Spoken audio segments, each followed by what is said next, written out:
오늘 시편 32편의 표제에 보시면 다윗의 마스길이라고 기록을 하고 있습니다. 이 마스길이라는 이 표현은 교훈하다 그런 의미를 가지고 있습니다. 그래서 시편의 표제에 마스길이라는 표제가 붙어 있으면 그 시의 성격은 교훈시다 또 지혜시다 이렇게 이해를 하실 수 있겠죠. 그래서 32편은 그 내용적으로 보면 참회의 의미도 있지만 우리에게 귀한 교훈을 주는 그런 내용으로 기록을 하고 있습니다. 이 시의 배경을 표제에서 정확하게 살펴볼 수 없죠. 정확하게 밝혀지지 않기 때문에 저자만 다윗이라고 할 뿐 어떤 배경에서 지어진지는 알 수 없습니다. 그러나 대부분의 구약학자들은 시편 51편과 더불어서 다윗이 바세바의 사건으로 인해서 하나님 앞에 범죄한 사건을 배경으로 지은 시다 이렇게 정리를 하고 있습니다. 그래서 바세바 사건 하면 다윗이 하나님 앞에 저지른 큰 범죄이지 않습니까? 그래서 그 사건으로 인해서 다윗의 죄와 또 죄에 대한 회개와 그리고 하나님의 용서라는 이런 일련의 그 내용들을 고백을 하는 시가 32편이라고 볼 수 있습니다. 그래서 이것은 이 시는 일종의 다윗의 간증이면서 자신의 경험을 통하여 또 성도들에게 우리가 어떤 삶을 살아야 하는지에 대한 교훈을 주고 있습니다. 먼저 이 시에서 살펴볼 것은 다윗이 죄로 인하여 큰 고통 중에 있었던 그런 모습입니다. 3절 말씀에 보면 내가 입을 열지 아니할 때에 종일 신음함으로 내 뼈가 쇠하였도다 이렇게 말씀하고 있습니다. 입을 열지 아니할 때라는 것은 하나님 앞에 회개하지 않을 때라는 뜻입니다. 죄를 지었음에도 불구하고 그 죄를 하나님 앞에 고백하지 않는 것이지요. 자신의 죄에 대해서 자기가 알고 있습니다. 그러나 뻔뻔스럽게도 하나님 앞에 고백하지 않는, 못 들은 척하는 그런 회개하지 않는 모습입니다. 그럴 때에 그 죄가 있음에도 불구하고 하나님 앞에 회개하지 않는 그런 모습이 있을 때에 다윗에게 일어난 변화가 있는데 3절 보면 종일 신음함으로 이렇게 말씀하고 있습니다. 이것은 정신적인 고통을 말합니다. 마치 짐승이, 동물이 어떤 어려움에 처해서 크게 부르짖는 것처럼 그렇게 다윗은 그 죄의 문제를 해결하지 못했을 때에 그 심령에 감당할 수 없는 고통으로 인하여 부르짖었다 그런 표현이지요. 또 3절 하반절에 보면 내 뼈가 쇠하였도다 이렇게 말씀하고 있습니다. 이것은 육체적인 고통입니다. 죽을 것만 같은 육체적 고통도 회개하지 않았을 때에 임하였다라고 다윗이 고백합니다.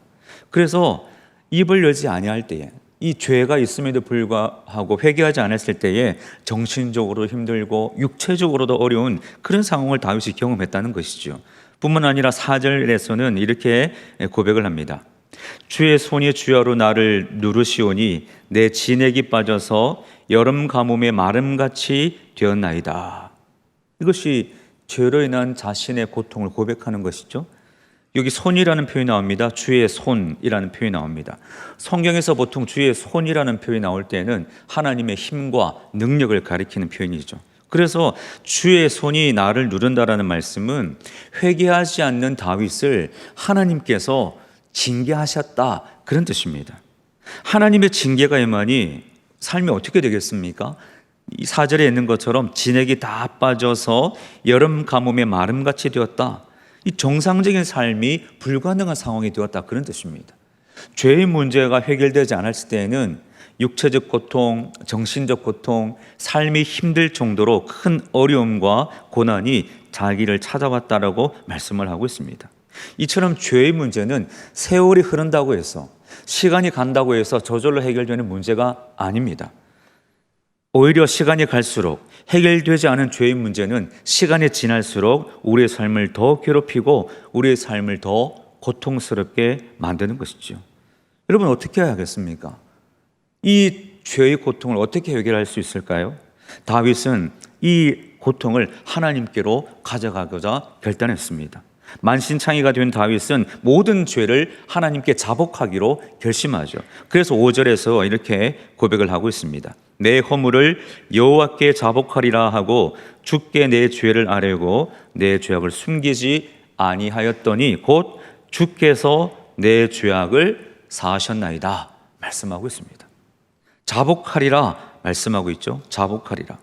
이 자복하리라는 뜻은 자신을 내보인다, 그런 뜻입니다. 하나님 앞에 죄인된 자신의 모습을 다 내어 보이기로 결심한 것이죠. 신앙의 바른 자세가 무엇입니까? 신앙의 바른 자세는 자신의 죄를 스스로 하나님 앞에 고백하는 것입니다.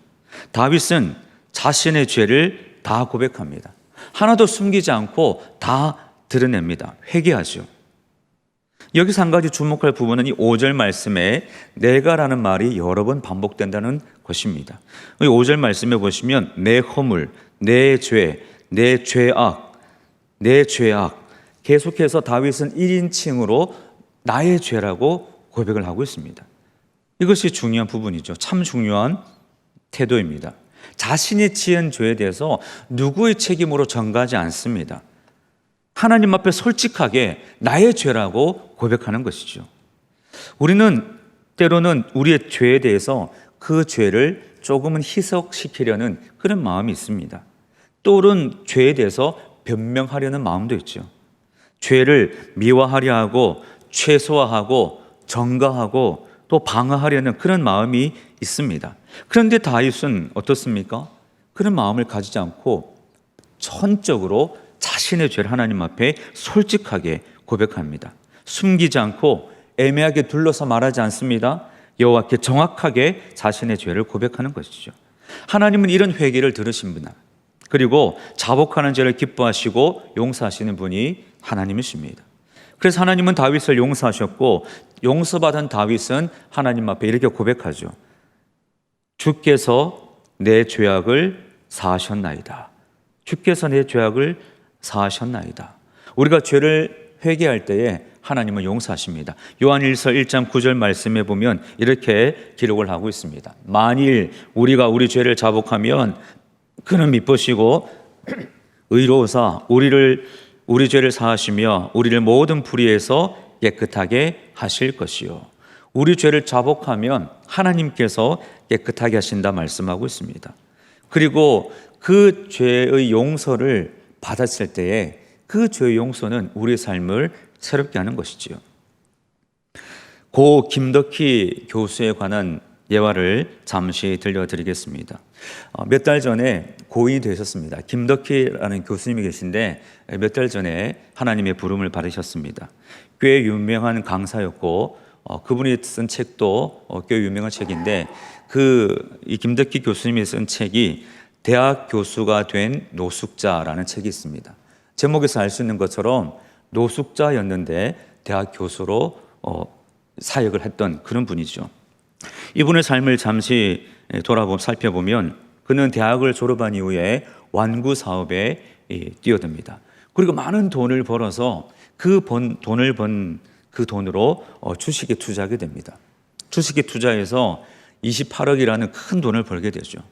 근데 큰 돈을 벌게 되니까 욕심이 생깁니다. 조금 더 돈을 벌고자 하는 욕심이 생겨서 또 주식에 투자하고 또 주식에 투자합니다. 이때쯤 이분에게는 주식 중독이 생긴 것이죠. 그런데 그렇게 투자를 하다가 그만 모든 것을 다 잃어버리게 됩니다. 한순간에 모든 것을 잃게 됩니다. 그래서 그분은 수원역 인근에서 노숙자 생활을 시작하게 됩니다. 어려운 상황이 된 것이죠.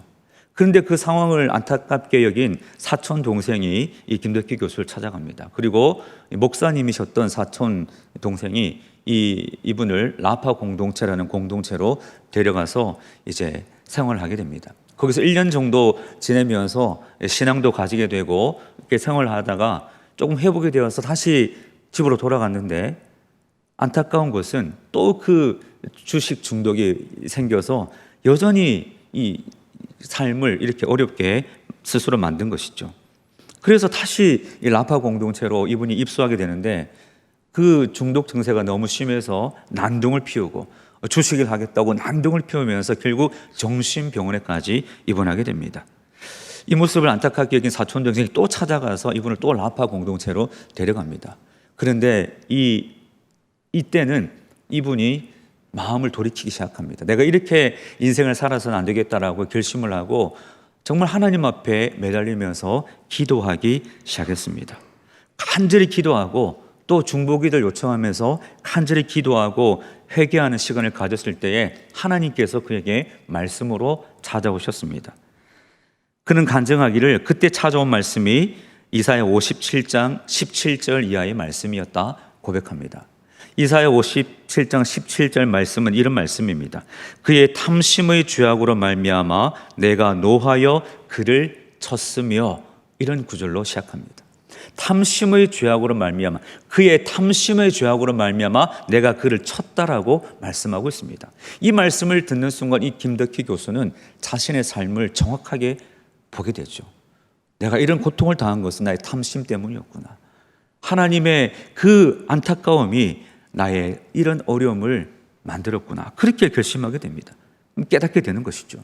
그런데 그 다음 구절에 보면 이 17절 끝에 이렇게 기록을 하고 있습니다. 18절 말씀에 보면 내가 그의 길을 보았은즉 그를 고쳐줄 것이라.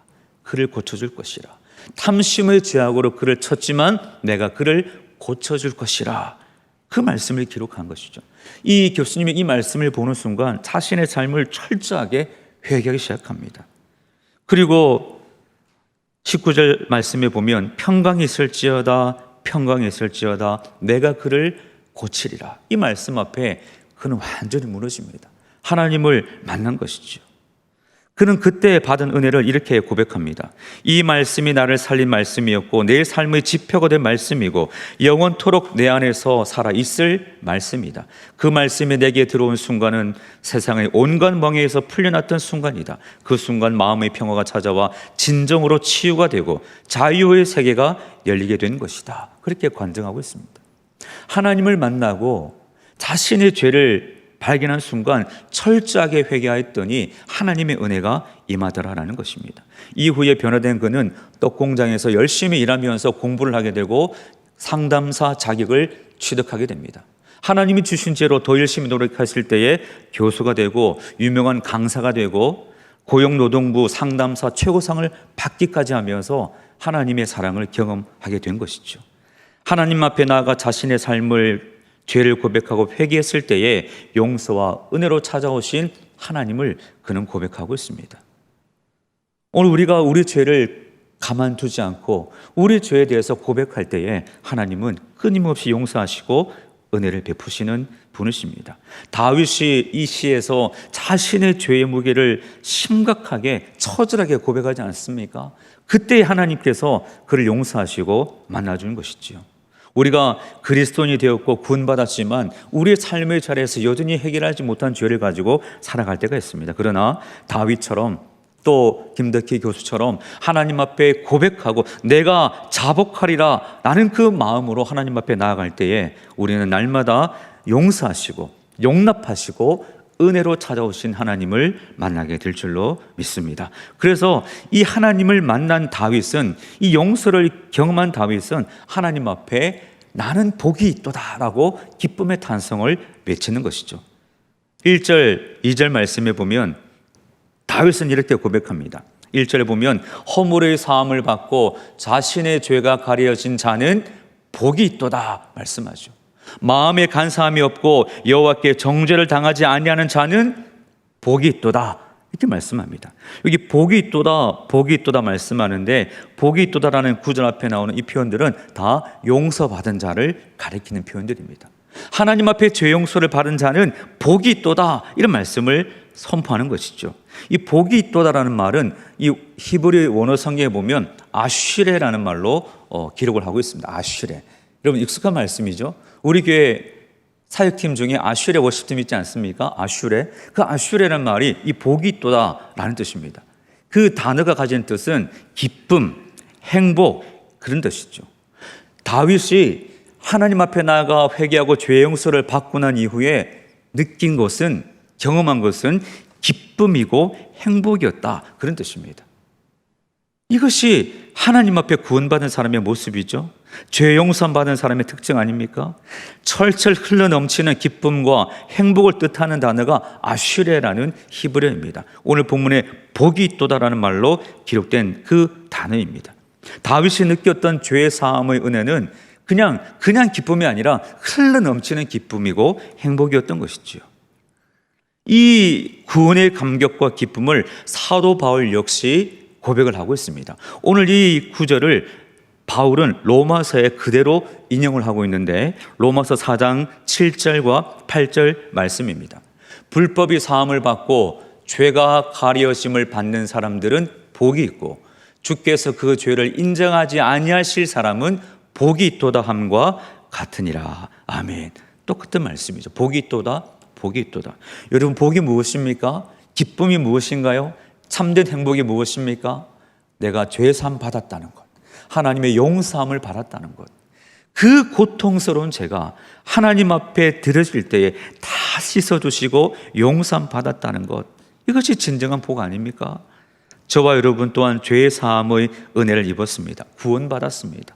그러므로 다윗처럼 나는 복이 있도다, 아슈레라는 단어를 선포하고 외치면서 그렇게 믿음의 길을 걸어가는 저와 여러분이 되어야 할 것입니다. 그런데 구체적으로 어떤 복을 말할까요? 다윗은 이 죄 용서함을 받은 이후에 자신의 삶에 찾아오시는 구체적인 복을 가지고 찾아오신 하나님을 오늘 본문에서 고백을 하고 있습니다. 그 용서함 받은 자에게 임하시는 구체적인 복은 첫 번째로 보호하심입니다. 하나님께서 그 삶을 보호하시는 거죠. 7절 말씀에 보면 주는 나의 은신처이오니 환난에서 나를 보호하시고 구원의 노래로 나를 두르시리다 말씀합니다.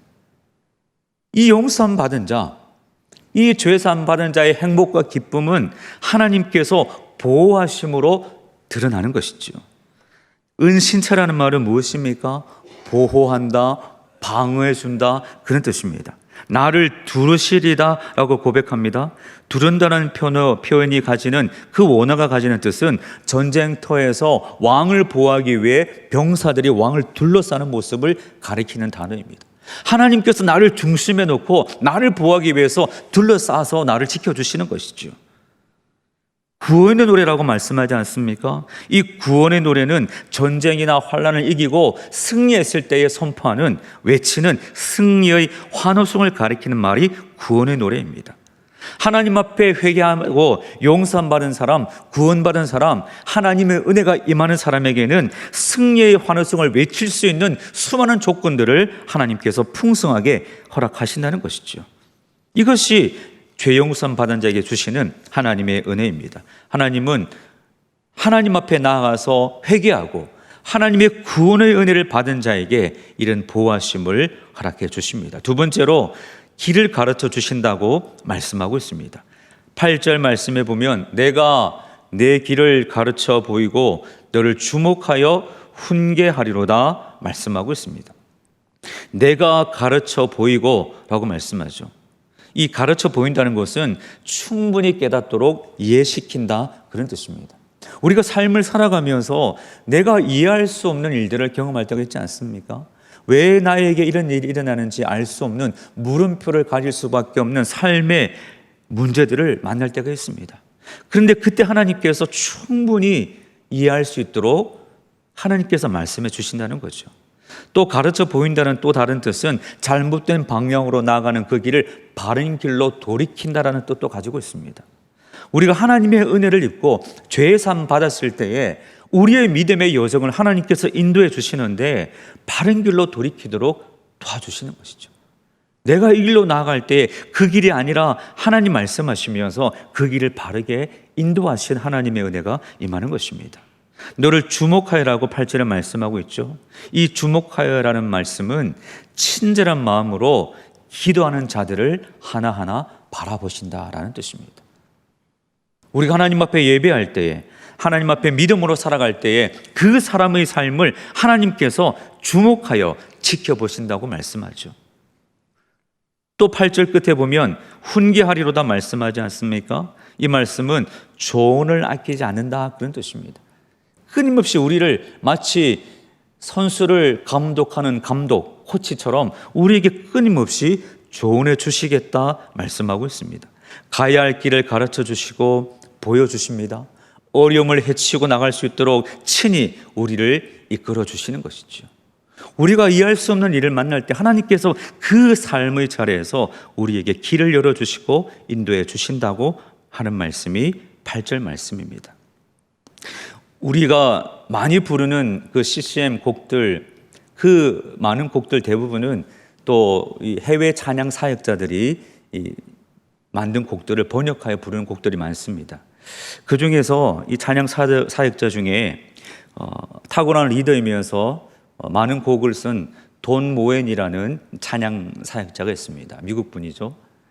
이 돈 모엔이라는 분에 관한 이야기가 있습니다. 그는 어느 늦은 밤에 장모님으로부터 한 통의 전화를 받게 됩니다. 다급한 전화를 받게 되는데 그 전화의 내용은 처제 가족이 탄 차가 큰 사고를 당했다는 그런 소식을, 교통사고를 당했다는 소식을 듣게 됩니다.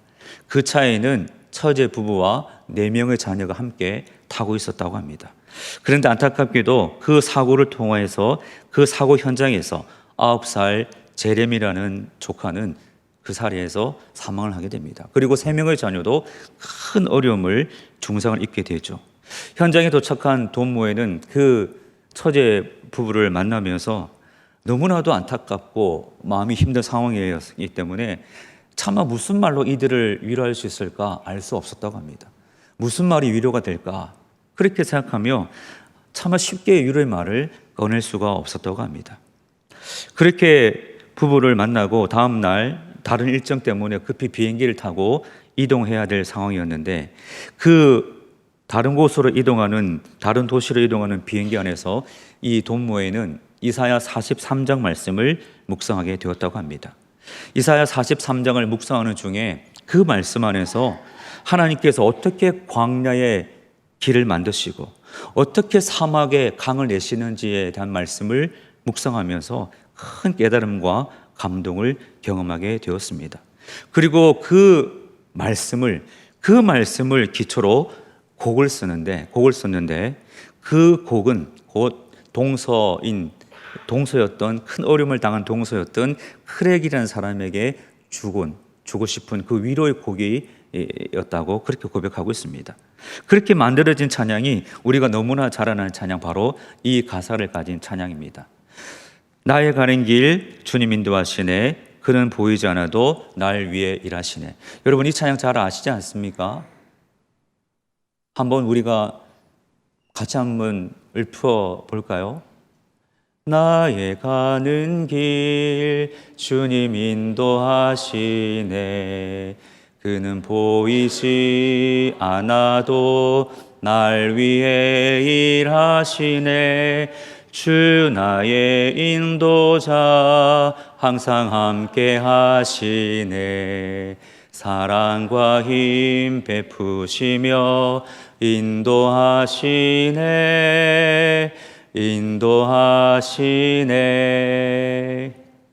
여러분, 우리가 이 찬양의 배경을 듣고 이 찬양을 부르니까 또 새롭게 다가오지 않습니까? 이 크랙이라는 이 분의 이 가정에 어떻게 이 설명을 할 수 있을까요? 누가 열심히 교사로 봉사했던 그 가정, 하나님 앞에 신실하게 섬김의 삶을 살았던 그 가정에게 이런 어려움과 슬픔이 찾아올 줄 누가 알았겠습니까? 그런데 무슨 말로 위로할 수 있을까요?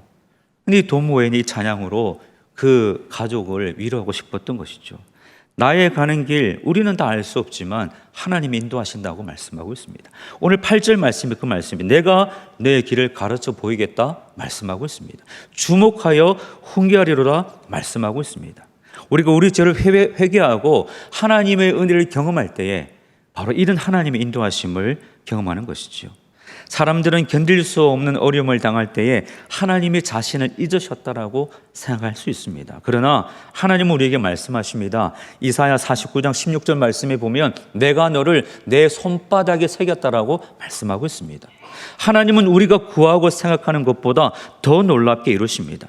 광야에 길을 내시고 사막에 강을 내시면서 불가능한 곳에 가능성을 열어서 우리를 인도하시는 분이 하나님이십니다. 알 수 없는 방법으로 역사하시고 이해하지 못하는 방법으로 일하시는 분이 우리의 하나님이십니다. 그 은혜가 우리를 붙들고 있기에 우리가 살아가는 것이지요. 우주 만물을 만드시고 다스리신 하나님께서 우리의 갈 길을 인도해 주십니다. 이것을 믿음으로 고백하는 것이 우리의 믿음 아닙니까? 성경은 끊임없이 내 길을 여호와께 맡기라 말씀합니다. 너의 행사를 여호와께 맡기라 말씀합니다. 우리가 용서함 받은 자로서 주님 앞에 맡길 때에 우린 하나님의 인도하심을 넉넉하게 경험하게 될 것입니다. 그리고 또한 용서함 받은 자에게 주시는 마지막 은혜가 즐거움을 회복하게 하시는 것이죠. 하나님과의 관계가 회복될 때에 우리의 삶에는 기쁨과 즐거움이 넘쳐납니다. 죄를 회개하지 않는 자에게는 슬픔이 있지만 용서함 받는 자에게는 기쁨과 즐거움이 넘치는 것이죠. 그래서 11절 말씀에 보면 이렇게 기록을 하고 있습니다. 11절에 너희 의인들아 여호와를 기뻐하며 즐거워할지어다. 마음이 정직한 너희들아 다 즐거이 외칠지어다 말씀하고 있습니다. 즐거이 외칠지어다. 즐거이 외칠지어다. 기뻐하며 즐거워할지어다. 우리가 억지로 즐거워해야지, 억지로 기뻐해야지, 그런다고 해서 기뻐할 수 있습니까? 그렇지 않습니다. 구원의 감격 있고 하나님의 용서를 경험하고 하나님의 은혜를 경험할 때에 그때에 저절로 터져나오는 기쁨이 있는 것이죠. 즐거이 외칠지어다라는 이 단어가 가지는 뜻은 말을 하지 않는 사람이 갑자기 입이 터져서 입이 열려서 말이 터져나오는 것을 의미하는 단어입니다. 구원의 감격이 있으니 찬양이 터져나오고 기쁨이 있으니 그 감사의 말들이 터져나오는 것이죠. 이것이 죄 용서 받고 회개한 자가 누리는 하나님의 은혜인 것입니다. 저와 여러분의 삶에도 이런 기쁨과 즐거움이 흘러넘치기를 예수님의 이름으로 축복합니다. 우리가 죄를 가지고 있으면 그 삶이 힘들 수밖에 없습니다. 그것을 다 하나님 앞에 내려놓으시고 하나님의 용서의 은혜를 누리시기 바랍니다. 그리고 그 용서함 받은 자에게 주시는 그 은혜의 구체적인 복들을 날마다 누리시면서 내가 가지고 있는 이 믿음이, 하나님을 사랑하는 이 사랑이, 구원받은 이 구원의 기쁨이 얼마나 크고 놀라운지를 날마다 경험하면서 주님과 동행하는 기쁨을 누리면서 늘 행복한 믿음의 길 걸어가시는 저와 여러분의 모든 삶이 되시기를 예수님의 이름으로 간절히 축원드립니다.